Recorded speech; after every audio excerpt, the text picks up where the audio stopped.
The Indianapolis 500 is the favorite race to many, not just here in the Hoosier State, but all over the world.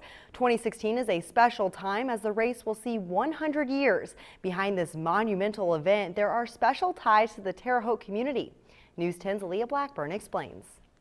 Known and loved by many, the Indy 500 is a staple, a storyline to the racing capital of the world. This race exists because of the way that Hoosiers have adopted this race as something that is important to them. It's a way for us to show the world how important this state is and how this state can gather. Doug Bowles is the president of the Indianapolis Motor Speedway, a special moment in history as this race will soon make its 100th run. A lot of the fun is what happens on the racetrack, but what really makes it special are the traditions that are developed around it. Behind every tradition is a story. It was Terre Haute that saved Indianapolis, and Terre Haute at some level saved the state of Indiana. 70 days until the big race, and 70 years ago when a Terre Haute businessman saved the tracks after World War II. Tony Holman, if it wasn't for him, there wouldn't be an Indianapolis Motor Speedway today. Donald Davidson is the Indy Motor Speedway historian. He says it was Holman's vision that brought back racing. Most people would have said, forget it, it's a disaster,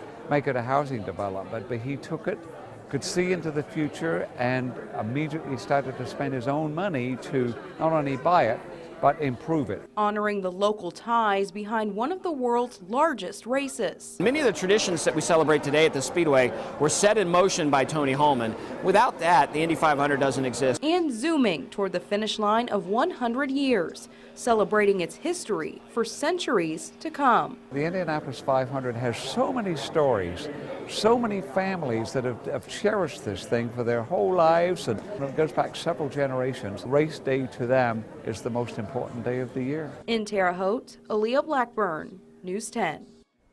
This year's Indy 500 is May 29.